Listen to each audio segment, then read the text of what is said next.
Sir ఇప్పుడు వచ్చిన SI constable నుంచి ఎస్ఐగా ప్రమోట్ అయ్యాడు సార్. సార్ మనం ఏం చేసినా చూస్తూ ఊరుకోవడానికి అతను మామూలుడు కాదు సార్.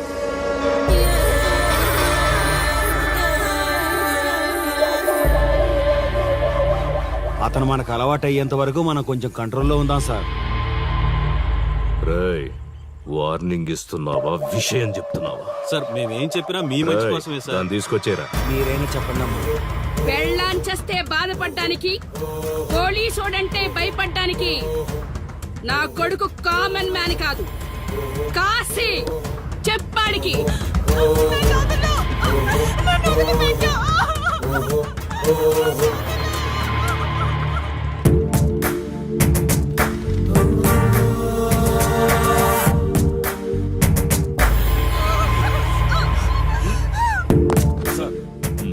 మీరున్నారంటే ఇక్కడ ఎంక్వైరీ చేయడానికి వచ్చాం సార్. కాశీ అంటే ఎవడెక్కడ? నా కొడుకు ఊళ్ళో లేడు. వస్తే కౌరెడతా, అప్పుడు రా. కనిపిస్తే అరెస్ట్ చేసి నీకు కబురెడతా, అప్పుడు నువ్వే రావాలి. నీ పెంపకం కరెక్ట్ కాదు. పదండి.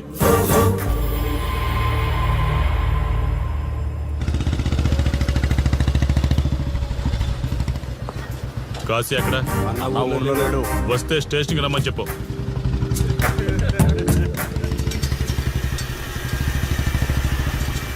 కాశీ ఉన్నాడా? ఇక్కడ లేడు. ఏమిటి సార్ ఆలోచిస్తున్నారు? ఆ కాశీ గురించేనా? మీరు ఈ ఊరికి కొత్త సార్. మీ కొత్తగా ఉంటుంది, వింతగా ఉంటుంది. మాకంతా అలవాటైపోయింది సార్. సార్, ఇతనిపై 120 కేసులు పైగా ఉన్నాయి సార్. అవి ఈ కాగితాలకే పరిమితమైనాయి సార్. ఈ పార్వతీపురం మండలంలో ఏ రాజకీయ నాయకుడు గెలవాలన్నా ఇతని మద్దతు తప్పనిసరి సార్. ఇతను 10 సార్లు గంజాయి స్మగ్లింగ్ చేస్తూ దొరికాడు సార్. పైగా 20 సార్లు దొంగ నోట్లు ముద్రిస్తూ పట్టుబడ్డాడు సార్. అంతెందుకు, మీరు అరెస్ట్ వారెంట్ పట్టుకుని తిరుగుతున్నారే, ఇలా చాలా మంది తిరిగారు సార్. కుదిరితే కొన్నాడు, కుదరకపోతే కొట్టాడు. మనకు కుటుంబాలు ఉన్నాయి సార్. నీ పేరుంటేనే వణుకు పుట్టాలన్నా.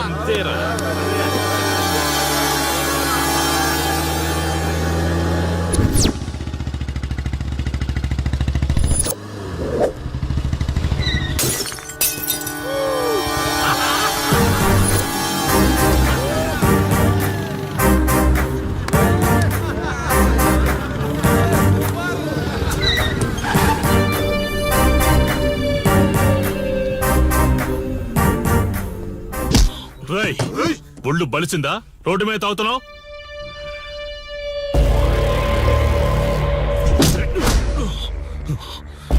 ఈ నర్సీపురం ఊర్లో కాశీ ఒంటి మీద చెయ్యేసావంటే ఘాటుకి టికెట్ కన్ఫర్మ్ అయినట్టే.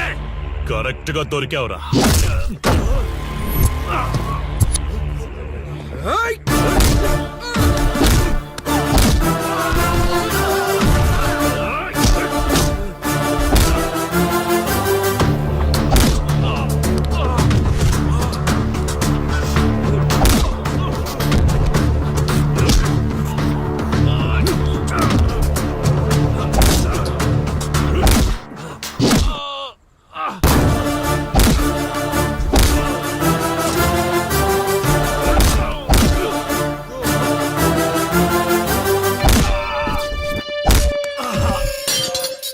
సార్, మీరు చాలా రిస్క్ చేస్తున్నారు సార్.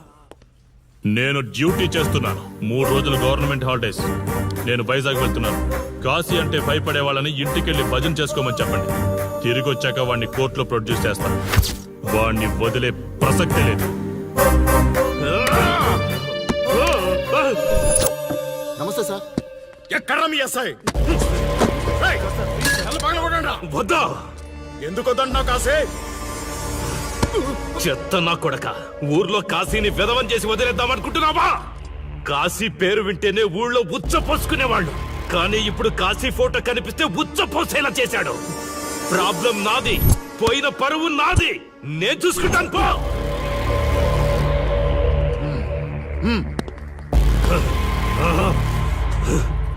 చైత్ర, స్టేషన్కి వెళ్ళొస్తాను. Okay daddy. ఇదేం ఇల్లండి, బూత్ బంగ్లాలా ఉంది. అసలు కలగానే లేదు. నువ్వేంట్రా ఇక్కడ? జీవితాంతం జైల్లో ఉంటాననుకున్నావా?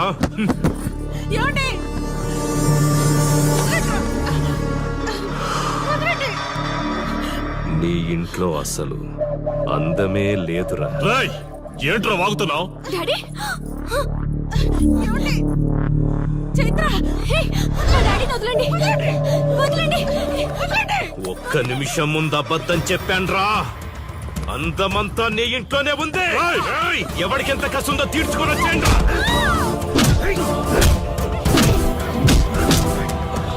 ఏమండి? ఏమండి? చైత్ర అండి చైత్ర అండి. డాడీ డాడీ వదలు.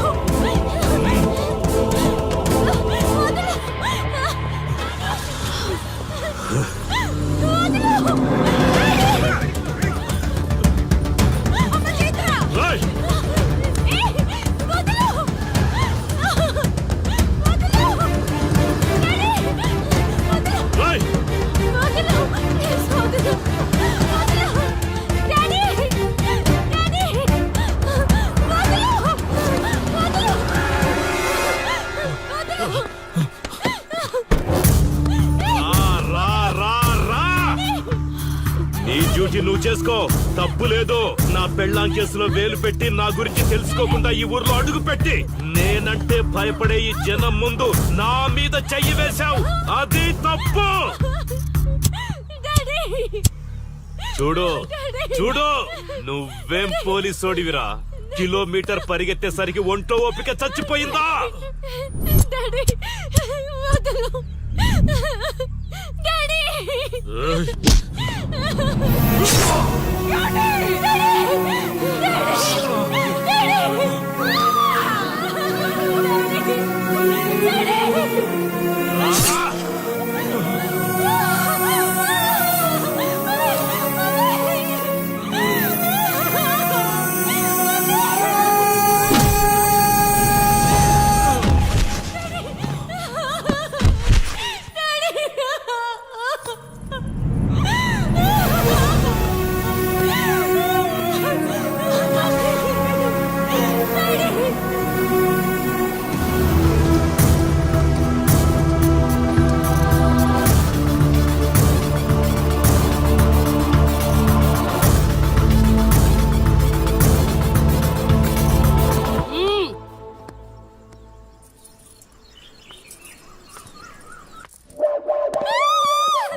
కాశీ,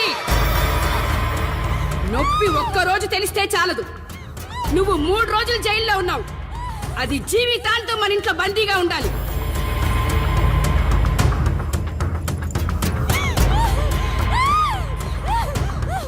కట్రా తాళి. ఎక్కడికి పోతావే?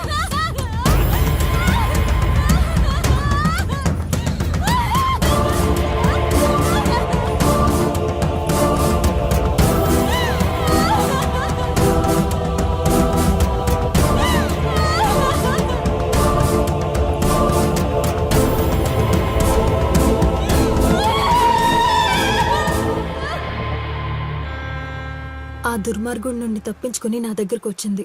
ఆ తర్వాత నీకు తెలిసింది.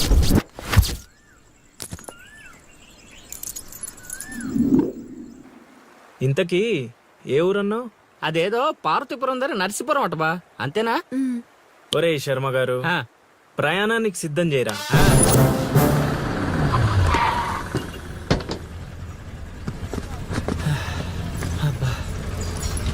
బా, ఊరు చాలా పెద్దదిలా ఉంది. ఎక్కడ వెతుకుతావు?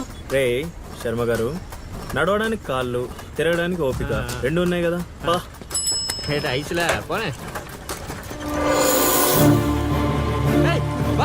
పోసేసుకుంటాడు.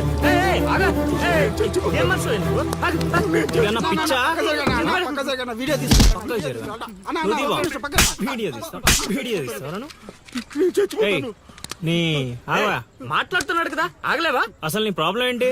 చెప్తే ఆరుస్తారా తీరుస్తారా? నా సావు నన్ను సావనివ్వండి. అయ్యా, చచ్చేదో చెప్పిసావు, మాకు క్లారిటీ ఏడ్చింది. ఎరా, నువ్వు పత్తి రైతువా? కాదు, వరి రైతుని. వరికి పురుగు పట్టిందా? కాదు, పంట కూడా బానే పండింది, డబ్బు కూడా చేతికొచ్చింది. పంట పండితే పండగ చేసుకోవాలి. ఈ సావులేంట్రా? బావా, నువ్వేం డీల్ చెయ్యి, నేను వెళ్ళి చైత్ర గురించి తెలుసుకొని వస్తాను. ఇప్పుడు చెప్పు అంకుల్, ఏంటి నీ ప్రాబ్లం? నేను ఇడికాడ అప్పు తీసుకున్నాను. డబ్బులు వచ్చాయన్నావు కదా, ఇచ్చేయి. ఇచ్చేద్దామని నిన్ను అనుకున్నాను ఆడసలు పుచ్చుకోనే లేదు. ఎందుకు వడ్డీ ఎక్కువైందా? వడ్డీ వాడు పక్కన ఉంచేయ్. ఆడ అసలే వద్దన్నాడు. మంచిదేగా, డబ్బులు మిగిలాయి. ఆ, ఏటి మిగిలేది? సిక్కంతా ఇక్కడే ఉంది. ఊరు అమ్మోరు పండుగ మొదలై 3 రోజులు అయింది. అయితే ఏటైతే ఆడి దగ్గర అప్పు తీసుకున్న వాళ్ళందరి ఇంటి ముందుని రోజుకు ఒక డ్రామా వేస్తున్నాడు. అదిగో టెంట్ కూడా రెడీ అయిపోయినది. టెంట్ వేస్తే? అది నీకు టెంట్ లాగా ఉందా? నాకు పాళ్ళలాగా ఉంది. ఆ? అర్థం కాలేదా? రా చూద్దుగానే.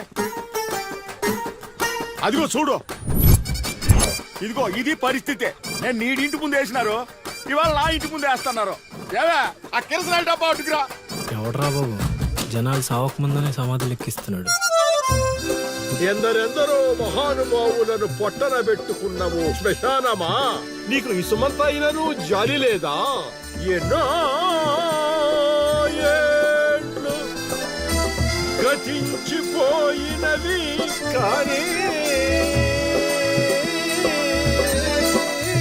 ఈ శ్మశాన స్థలిన్ కన్నులు వచ్చిన మందభాగ్యుడు ఒక్కడైనను లేచిరాడు.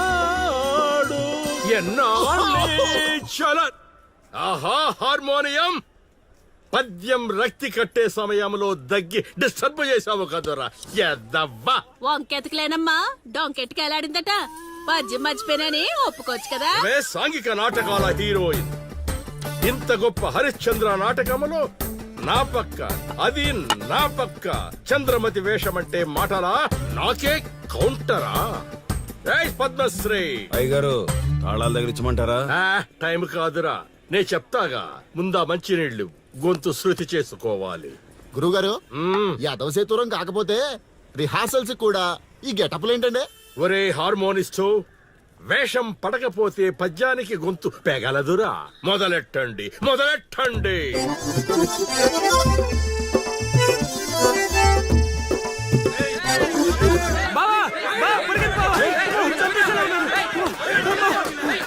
ఏం చేసావురా? నేనేం చేయలేదు బావా. ఈ ఊళ్ళో చైత్ర అనే అమ్మాయి ఉంది, మీకు తెలుసా అని అడిగా. అంతే, చైత్ర అంటే చిత్ర అని వినిపించిందట. దాని పిల్లవట బావా. అరే శర్మగా, నీ ఎంత పని చేశారా? చైత్రాన్ని చిత్ర అనుకుంటేనే 10 కిలోమీటర్లు పరిగెత్తించారు బావా. ఇంకా నయం, డైరెక్ట్ గా వెళ్ళి ఆ కాశీగాడిని అడగలేదు. కూర్చోబడిపోతుంది బావా. చైత్రను వెతికే రూట్ ఇది కాదురా. మరేంటో తమరే చెప్పండి బాబా. క్షమా.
ఏటి పాట ఆగింది? పాట ఆగిపోయింది, జనాలు కూడా వెళ్ళిపోతున్నారు. అలా కొయ్యిలా నిలబడకపోతే 10 రూపాయలు ధర్మం చేయొచ్చు కదా. హతవిధి కళాకారుడు యాచించుటయా? కళామ తల్లికి తీరని అవమానము కదా. అంటే ఆ రోజుల్లో రాముణ్ణి వెతుక్కుంటూ లవకుశులు ఆ ఊరు ఈ ఊరు గానం చేసుకుంటూ తిరిగారు కదా. మేము కూడా ఓ కళా పిశాచి ఉన్నాడని. కళా పిశాచి కాదు, పిపాసి. అదే కళా పిపాసి ఉన్నాడని తెలుసుకొని ఆయన కోసం వెతుక్కుంటా. అవును. ఏమిటి, నా ఊళ్ళో నాకు తెలియని అంత గొప్ప కళాకారుడు ఒకడున్నాడా? ఉన్నాడు సార్, పిచ్చప్పారావు అని, అలియాస్ సుయోధన సార్వభౌముడు. నిజంగానే పిచ్చప్పారావు బా. ఎందుకు సార్ అలా ఏడుస్తున్నారు? 10 రూపాయలు అడిగామనేనా? వద్దులేండి సార్. ఆగండి నాయనా. మీరేటండి, అసలే మాకు టైం లేదు. పక్క వీధికి వెళ్ళి అడుక్కోవాలి. నీకు అవసరం లేదు నాయనా. ఏ ఈ రోజు మొత్తం కలెక్షన్ మీరే ఇచ్చేస్తారా? కాదు నాయన, మీరు వెతుకుతున్న ఆ పిచ్చి అప్పారావు అలియా సుయోధన సార్వభౌముణ్ణి నేనే నాయన. బాబు గారు లేవండి లేవండి లేవండి, అవసరం లేదు నాయన. ఏ మా కోసం మీరు అడుకుంటారా ఏంటి? లేదు లేదు, మీ ఆకలి నేను తీరుస్తాను. ఒరే పద్మశ్రీ, అయ్యగారు తాళాలు తగిలించమంటారా? ఇప్పుడు కాదురా, ఇంకా దానికి టైం ఉంది. ముందు వాళ్ళ దగ్గర ఉన్న వాయిద్యాలు తీసుకో. ఇప్పుడు వాళ్ళు మన అతిథులు, అర్థమైందా? రా. ఇంతకీ మన దేవురు నాయనా? సిల్కలూరుపేట. ఓహో, అవును, అక్కడ కళాకారులు ఎక్కువే. అవునవును, అక్కడ అన్ని రకాల కళాకారులు ఎక్కువే. అవును, ఈ లవకుశులుగానే ఎందుకు చేయాలనుకున్నారు? ఏ రాముడు కృష్ణుడు చేయొచ్చుగా. అంటే చిన్నప్పటి నుంచి అలవాటు చేసుకున్నాను సార్. వయసు పెరిగిన కొద్దీ మీసాలు గడ్డాలు పెరిగిపోయాయి. అవునండి, వాటికి ఎరువులు వేయాల్సిన అవసరం గానీ నీళ్లు పోయాల్సిన అవసరం గానీ ఉండదు కదండి. వాటంతటో పెరుగుతుంటాయి. అవునయ్యో, ఈ ఊరంతా నా కళకు అభిమానులే. నా అంత గొప్ప కళాకారుడు కావాలంటే మీరు కూడా నాతో ఉండిపోండి. సార్ ఆ ఇల్లు ఎవరిది సార్? ఏది? అదే కాశీ అని మా బంధువుల ఇల్లే. ఓహో. అదిగో ఎదురుగా వస్తోంది అమ్మవారి ఊరేగింపు, ఆ ఇంటికే వెళుతోంది. చూడు బాబు, ఇదే మా ఇల్లు. ఈ కళాపిపాసి ఆహ్వానాన్ని స్వీకరించండి. రండి. సార్ ఇవన్నీ మీకొచ్చినవేనా సార్? కొన్ని తెచ్చి పెట్టుకుంటే నీకు కూడా వస్తాయి బాబు. పార్వతి, కళని కళాకారుల్ని అవమానిస్తున్నావు. అలానే కదా బంగారు ప్రాసుల్ని కాస్త దాన్ని ప్రాసం చేసేశారు. ఆ ధాన్యాన్ని బియ్యం చేసి తింటేనే కదమ్మా బంగారమైన సంపాదించగలం, లేదా బంగారంలో బతకగలం. సెహబాడ్ సెహబాడ్, నీ మాటతోనైనా కొందరి కళ్ళు తెరుచుకోవాలి. అన్నట్టు వీళ్ళు ఆ అర్థమైంది. ఏమే ఇంకో ఇద్దరు కంట వండి పడే తినిపోతారు. సత్రంలో తయారైంది కొంప. ఇది 1980లో వచ్చింది, ఇది 90లో వచ్చింది. సార్ ఇవన్నీ మనకొచ్చినవని చెప్పుకోకపోతే బతకలేం సార్.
ఏం ఆలోచిస్తున్నావు? వెళ్ళిపోదాం పద ఇక్కడి నుంచి. ఎక్కడికి? మన ఊరికి. నాకే ఊరు లేదు. మా అమ్మ నాన్న చనిపోయి చాలా కాలమైంది. నేను ఒంటరి. అయినా నన్ను రమ్మడానికి నువ్వెవరు? అదేంటి అలా మాట్లాడుతున్నావు? నీకేమన్నా పిచ్చా? పద వెళ్దాం. ఒక్కసారి చెప్తే అర్థం కాదా? అయినా నీకు నాకు ఏంటి సంబంధం? ఏంటి సంబంధమా? ఒంటరి అన్నావు కదా, అదే ఒంటరిగా ఉన్నప్పుడు నీ మనసును అడుగు. నేను నిన్నెంత ప్రేమిస్తున్నానో నువ్వు నన్ను అంతే ప్రేమిస్తున్నావు అని అదే చెప్తుంది. నేను నీకు చెప్పానా? అయినా నువ్వే గాలికి తిరుగుతావు. ఎప్పుడు ఎలా ఉంటావో నీకే తెలీదు. అటువంటిది నిన్ను నమ్మి ఎలా రమ్మంటావు? అయినా వాడు నన్ను కొట్టుకుంటూ తీసుకొచ్చాడు. ఆ రోజు నువ్వు చూస్తూ ఉండిపోయావు. నిన్నేమనాలి? అదా నీ ప్రాబ్లం? ఈ మాత్రం కన్ఫర్మేషన్ చాలు నేను ఫిక్స్ అవ్వడానికి. అయినా నేను ప్రేమించిన అమ్మాయికి పెళ్ళై ఉండాలని మా గురుగారు ఎప్పుడో చెప్పారు. ఆనందం వస్తే స్టెప్ లేకుండా ఏడ్చు కూర్చుంటారా? ఇప్పుడు చెప్తున్నా విను. తెలియకుండా తీసుకెళ్లిపోవడం, చెప్పకుండా లేపుకెళ్ళిపోవడం కష్టం కాదు, నాకిష్టం లేదు. తీసుకెళ్ళను లేపుకెళ్ళను అన్నానని నువ్వు దేనికి ఫిక్స్ అవ్వకు.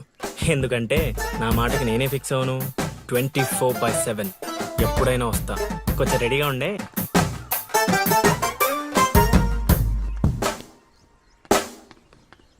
రే కాశీ, ఇంట్లో దేవుడున్నాడు. ఈ 10 రోజులు పద్ధతిగా ఉండమని చెప్పా నీకు.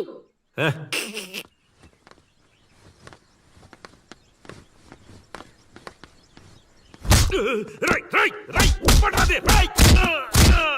ఇవ్వండ్రాది, రై.